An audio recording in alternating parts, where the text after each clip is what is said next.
നമസ്കാരം പ്രിയമുള്ളവരെ, ആസാദിയുടെ global news ഡെസ്കിലേക്ക് എല്ലാ മാന്യപ്രേക്ഷകരെയും സ്വാഗതം ചെയ്യുകയാണ്. കഴിഞ്ഞ കുറേ ദിവസങ്ങളായി പ്രചരിക്കുന്ന ഒരു വാർത്തയാണ് ഗ്രഹാം സ്റ്റെയിൻസിൻ്റെ ഘാതകൻ ദാരാ സിംഗ് അദ്ദേഹം ജയിൽ മോചിതനാകാൻ പോകുന്നു.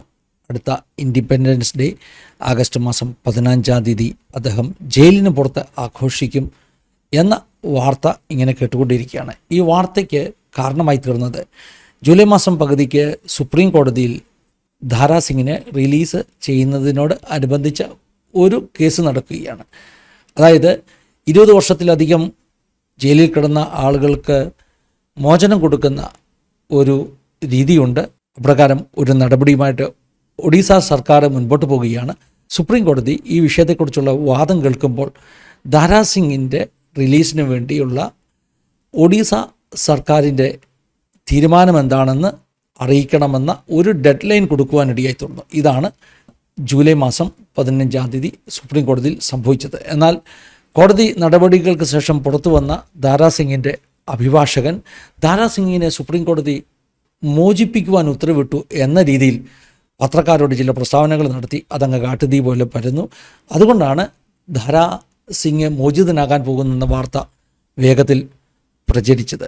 എന്നാൽ ഒഡീസ സർക്കാർ തത്വത്തിൽ ദാരാ സിംഗിൻ്റെ മോചനത്തിന് അനുകൂലമായ നടപടികൾ എടുത്തു എന്നാണ് അറിയാൻ കഴിയുന്നത്. അതുകൊണ്ട് തന്നെ സുപ്രീം കോടതിയിൽ ആ പേപ്പറുകൾ സബ്മിറ്റ് ചെയ്ത് കഴിഞ്ഞാൽ ഈ ആഗസ്റ്റ് 15 മുമ്പ് തന്നെ ദാരാ സിംഗ് പുറത്തു വരുവാനുള്ള വിധി ഉണ്ടാകുമെന്നാണ് ഈ ദിവസങ്ങളിൽ നമ്മൾ കേട്ടുകൊണ്ട് ഇരിക്കുന്നത്. ദാരാ സിംഗ് 1999 ഗ്രഹാം സ്റ്റെയിൻസിനെയും അദ്ദേഹത്തിൻ്റെ 2 മക്കൾ ഫിലിപ്പിനെയും തിമോത്തിയെയും വളരെ ക്രൂരമായി വധിച്ച ഒരു സംഭവത്തിലെ പ്രതിയായിരുന്നു. അദ്ദേഹം കുറേ വർഷങ്ങളായി ജയിലിലാണ്. 2003 അദ്ദേഹത്തിന് ഡെത്ത് പെനാൽറ്റി മരണശിക്ഷയാണ് പ്രാഥമിക കോടതി വിധിച്ചത്. എന്നാൽ 2005 ഹൈക്കോടതിയിൽ നിന്ന് ഈ മരണശിക്ഷ എന്നുള്ളത് ഒരു ജീവപര്യന്തം തടവായി ഇളവ് ചെയ്ത് കൊടുക്കുകയായിരുന്നു. ഇതൊക്കെയാണ് ദാരാ സിംഗ് കേസിൻ്റെ ഒരു പശ്ചാത്തലമെന്ന് പറയുന്നത്. എന്നാൽ ഒരു കാര്യം മനസ്സിലാക്കണം, ദാരാ സിംഗ് താൻ നേരിടുന്ന കേസുകൾ ഈ ഗ്രഹാം സ്റ്റെയിൻസിൻ്റെയും കുട്ടികളുടെയും മരണം മാത്രമല്ല, അതുപോലെ തന്നെ മറ്റൊരു കാത്തലിക് പ്രീസ്റ്റ് അദ്ദേഹത്തെ കൊന്ന ഒരു കേസ്, അതുപോലെ തന്നെ ഒരു മുസ്ലിം ഒരു വ്യാപാരി അദ്ദേഹത്തെ കൊന്ന കേസ്, ഇങ്ങനെ 3 കേസുകൾ, കൊലപാതക കേസുകൾ തന്നെ ദാരാ സിംഗിൻ്റെ പേരിലുണ്ട് എന്നുള്ളതാണ് ഏറ്റവും പ്രധാനമായി നാം ഓർത്തിരിക്കേണ്ട ഒരു കാര്യം. ഇങ്ങനെ തടവുകാരെ മോചിപ്പിക്കുമ്പോൾ അതിന് നടപടിക്രമങ്ങളുണ്ട്. അതായത് ജയിലിൽ നിന്നുള്ള ഒരു റിപ്പോർട്ട് വേണം, ലോക്കൽ അദ്ദേഹത്തിൻ്റെ സ്ഥലത്ത് നിന്നുള്ള പോലീസ് റിപ്പോർട്ട് വേണം, അതുപോലെ തന്നെ ഈ പറഞ്ഞ ഒഡീസ ഗവൺമെൻറ് സംസ്ഥാന സർക്കാരിൻ്റെ അനുമതി ഒക്കെ വേണം. ദാരാ സിംഗിനെ സംബന്ധിച്ചിടത്തോളം ഈ പേപ്പറൊക്കെ കിട്ടുക എന്നുള്ളത് വലിയ പ്രശ്നമുള്ള കാര്യമല്ല. അദ്ദേഹം കടന്ന ജയിലിൽ നിന്ന് ഓൾറെഡി നല്ല നടപ്പിൻ്റെ ഒരു ലെറ്ററൊക്കെ അദ്ദേഹത്തിന് കിട്ടി. ഇദ്ദേഹം വളരെ നല്ലൊരു മനുഷ്യനാണെന്നുള്ള ഒരു ലെറ്ററൊക്കെ അദ്ദേഹത്തിന് ഓൾറെഡി കിട്ടിയിട്ടുണ്ട്. അതുപോലെ തന്നെ അദ്ദേഹത്തിൻ്റെ ലോക്കൽ ഗാവിൽ നിന്നുള്ള പോലീസ് റിപ്പോർട്ടും വളരെ നല്ലൊരു ഗുഡ് കണ്ടക്റ്റ് റിപ്പോർട്ടും അദ്ദേഹത്തിന് കിട്ടിയിട്ടുണ്ട്. പിന്നെ മോഹൻ ചരൺ മാജിയാണല്ലോ ഇന്നത്തെ ഒഡീസ മുഖ്യമന്ത്രി. ആ ഒഡീസ മുഖ്യമന്ത്രിയുടെ ക്യാബിനറ്റിൽ നിന്ന് ദാരാ സിംഗിന് അനുകൂലമായൊരു റിപ്പോർട്ട് കിട്ടുകയെന്ന് പറഞ്ഞാൽ അത് വലിയ അത്ഭുതമൊന്നുമല്ല. കാരണം 2022 ദാരാ സിംഗ് കിടക്കുന്ന ജയിലിൻ്റെ വെളിയിൽ സത്യാഗ്രഹം ഇരുന്ന ആളാണ് ഈ മോഹൻ ചരൺ മാജി എന്ന് പറയുന്ന ഇന്നത്തെ മുഖ്യമന്ത്രി. അന്ന് അദ്ദേഹം പാർട്ടിയുടെ നേതാവായിരുന്നു, MLA ആയിരുന്നു. പക്ഷേ ഇപ്പോൾ അദ്ദേഹം സ്റ്റേറ്റിൻ്റെ മുഖ്യമന്ത്രിയാണ്. അന്ന് അദ്ദേഹം ദാരാ സിംഗിൻ്റെ ജയിലിൻ്റെ വെളിയിൽ പ്രതിഷേധ സമരം നടത്തിയത് ദാരാ സിംഗിന് വിസിറ്റേഴ്സിനെ അനുവദിക്കണം, അതുപോലെ പ്രസ് പത്രക്കാരുമായിട്ട് സംസാരിക്കാനുള്ള അനുവാദം കൊടുക്കണം എന്നൊക്കെ പറഞ്ഞ അന്ന് അദ്ദേഹം സമരം ചെയ്തത്. അങ്ങനെ വളരെ പ്രകടമായി തന്നെ വോക്കലായിട്ട് തന്നെ ദാരാ സിംഗിനെ സപ്പോർട്ട് ചെയ്യുന്ന ഈ മോഹൻ ചരൺ മാജിയെ സംബന്ധിച്ചിടത്തോളം, അവിടുത്തെ മുഖ്യമന്ത്രിയെ സംബന്ധിച്ചിടത്തോളം ദാരാ സിംഗിന് ഒരു ഗുഡ് റിപ്പോർട്ട് കൊടുത്ത് അദ്ദേഹത്തെ മോചിപ്പിക്കുന്നതൊന്നും തടസ്സമുള്ള കാര്യമല്ല. അതുകൊണ്ട് എല്ലാവർക്കും അറിയാം ദാരാ സിംഗ് ഈ ആഗസ്റ്റ് 15 സ്വാതന്ത്ര്യദിനം സ്വതന്ത്രമായ തടവിന് പുറത്തുള്ള ലോകത്ത് ആഘോഷിക്കുമെന്ന് എല്ലാവർക്കും നന്നായിട്ട് അറിയാം. ദാരാ സിംഗ് ഈ മോചനത്തിന് വേണ്ടിയുള്ള ആപ്ലിക്കേഷൻ കൊടുത്തപ്പോൾ പറഞ്ഞ ചില കാര്യങ്ങൾ പ്രത്യേകം പരാമർശിക്കേണ്ടത് ആവശ്യമാണ്. അദ്ദേഹം ഈ കുറ്റകൃത്യത്തിൽ റിപ്പൻറ്റ് ചെയ്യുന്നു, അനുദപിക്കുന്നു എന്നതാണ് അദ്ദേഹം പറഞ്ഞ വളരെ പ്രധാനപ്പെട്ട ഒരു കാര്യം. രണ്ടാമത് അദ്ദേഹം പറഞ്ഞ ഒരു കാര്യം അദ്ദേഹത്തിൻ്റെ യൗവനത്തിലെ രക്തത്തിളപ്പിൽ സംഭവിച്ചു പോയ ഒരു തെറ്റാണിത്. ആ യൗവനക്കാരൻ എന്ന നിലയിൽ അദ്ദേഹത്തിനുണ്ടായ ഒരു അഗ്രസീവ് നേച്ചർ കൊണ്ട്, രക്തത്തിളപ്പ് കൊണ്ട്, യുവത്വത്തിൻ്റെ രക്തത്തിളപ്പ് കൊണ്ട് സംഭവിച്ചു പോയൊരു കാര്യമാണിത്.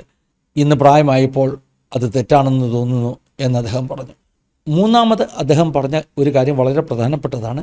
ഈ കുറ്റകൃത്യം ചെയ്യുവാൻ കാരണം അദ്ദേഹത്തിൻ്റെ അണ്ടർസ്റ്റാൻഡിങ്ങിൽ, അറിവിൽ അന്നുണ്ടായിരുന്ന കാർമിക് ഫിലോസഫിയാണ്. അതായത് കർമ്മഫലം ഒരു മനുഷ്യൻ അനുഭവിക്കേണ്ടി വരും.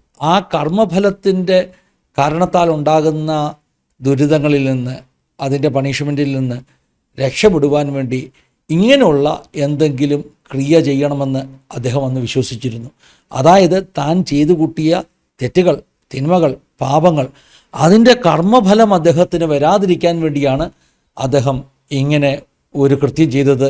അതിലൂടെ അദ്ദേഹത്തിൻ്റെ കർമ്മ, അതിൻ്റെ എഫക്റ്റ് ഇല്ലാതായി തീരുമെന്ന് അദ്ദേഹം വിശ്വസിച്ചിരുന്നു എന്ന് ഇപ്പോൾ അദ്ദേഹം മോചനത്തിന് വേണ്ടി കൊടുത്ത ആപ്ലിക്കേഷനിൽ എഴുതി കൊടുത്തിരിക്കുകയാണ്. ഒഡീസയിലെ ക്രിസ്ത്യൻസോ അല്ലെങ്കിൽ ഏതെങ്കിലും ക്രിസ്തീയ സംഘടനകളോ ഒന്നും ഈ ദാരാ സിംഗിൻ്റെ റിലീസിനെ എതിർക്കുന്നൊന്നുമില്ല. കാരണം ഗ്രഹാം സ്റ്റെയിൻസിൻ്റെ ഭാര്യ ആ കാലത്ത് തന്നെ ഈ ദാരാ സിംഗിനോട് ക്ഷമിച്ചതാണ്. പബ്ലിക്കലി ദാരാ സിംഗിനോട് ക്ഷമിച്ചതായി പ്രഖ്യാപിച്ചതാണ്. മാത്രമല്ല ദാരാ സിംഗിന് ഡെത്ത് പെനാൽറ്റി, മരണശിക്ഷയ്ക്ക് വിധിച്ചപ്പോൾ അത് അങ്ങനെ ഉണ്ടാകരുത്, മരണശിക്ഷ കൊടുക്കരുത് എന്ന് അപേക്ഷിച്ചവരിൽ പ്രധാന വ്യക്തിയായിരുന്നു ഗ്രഹാം സ്റ്റെയിൻസിൻ്റെ ഭാര്യ ഗ്ലാഡീസ് സ്റ്റെയിൻസ്. അതുകൊണ്ട് തന്നെ ക്രിസ്തീയ സമൂഹമോ ഗ്ലാഡീസ് സ്റ്റെയിൻസോ ആരും ദാരാ സിംഗിൻ്റെ റിലീസിനെ ഒന്നും എതിർക്കുകയില്ല. കാരണം അവരെല്ലാവരും ചിന്തിക്കുന്ന ഒരേ വിധത്തിലാണ്. ഈ വലിയ ക്രൂരകൃത്യം ചെയ്ത ദാരാ സിംഗിനോട് അതിൻ്റെ ഏറ്റവും വലിയ വിക്ടിമാകുന്ന ഗ്ലാഡീസ് സ്റ്റെയിൻസ് പോലും ക്ഷമിച്ചിരിക്കുന്നു. 2005 ഗ്ലാഡീസ് സ്റ്റെയിൻസിന് ഇന്ത്യ ഗവൺമെൻറ് പത്മശ്രീയൊക്കെ കൊടുത്ത് ആദരിച്ചു. ഈ ഒരു ക്രൂരകൃത്യം നടന്ന ആ സമയം മുതൽ തന്നെ ഗ്ലാഡീസ് സ്റ്റെയിൻസും ഇന്ത്യയിലെ ക്രിസ്ത്യൻസും പറയുന്നത് അവർക്ക് ക്ഷമിക്കാനേ അറിയുള്ളൂ. അതുകൊണ്ട് അവർ ദാരാ സിംഗിനോടും ഈ കൃത്യത്തിൽ ഉൾപ്പെട്ട എല്ലാവരോടും ക്ഷമിച്ചിരിക്കുന്നു എന്നാണ് അന്നും ഇന്നും പറയുന്നത്. ഇടയ്ക്ക് ഒരു കാര്യം കൂടെ പറയണം. ദാരാ സിംഗ് മാനസാന്തരപ്പെട്ടെന്നും രക്ഷിക്കപ്പെട്ടെന്നും ക്രിസ്തുവിൻ്റെ അനുയായിയായെന്നും ഒക്കെ പറഞ്ഞ് ചില വാർത്തകൾ ഇതിന് ഇടയ്ക്ക് പ്രചരിക്കുന്നുണ്ടായിരുന്നു. അതൊന്നും വാസ്തവമായ വാർത്തകളല്ല. ഇവിടെയും ദാരാ സിംഗ് അനുദപിച്ചു, റിപ്പൻറ്റ് ചെയ്തു എന്ന് കത്തിൽ എഴുതി കൊടുത്തു എന്ന് പറയുന്നത് കേൾക്കുമ്പോൾ നിങ്ങൾ പഴയ വാർത്തയുമായിട്ട് അതിനെ കൂട്ടി മുട്ടിക്കരുത്. ദാരാ സിംഗ് മോചിതനാകാൻ വേണ്ടി കൊടുത്ത പേപ്പറിൻ്റെ അകത്ത് അദ്ദേഹം എഴുതി അദ്ദേഹത്തിൻ്റെ ഈ യൗവന രക്തത്തിൻ്റെ ചൂടുകൊണ്ട് അന്നുണ്ടായൊരു അബദ്ധമാണെന്ന് തനിക്ക് ബോധ്യമുണ്ടെന്ന് എഴുതിയെന്നല്ലാതെ അദ്ദേഹത്തിൻ്റെ ഈ കൃത്യത്തിൽ മാനസാന്തരപ്പെട്ട് ദൈവപൈതലായി തീർന്നെന്നൊന്നും ആരും തെറ്റിദ്ധരിക്കരുത് എന്ന് പറഞ്ഞുകൊണ്ട് ഈ ന്യൂസ് ബുള്ളറ്റിനെ ഇവിടെ അവസാനിപ്പിക്കുകയാണ്. ദൈവം എല്ലാവരെയും സഹായിക്കട്ടെ, അനുഗ്രഹിക്കട്ടെ. God bless you all.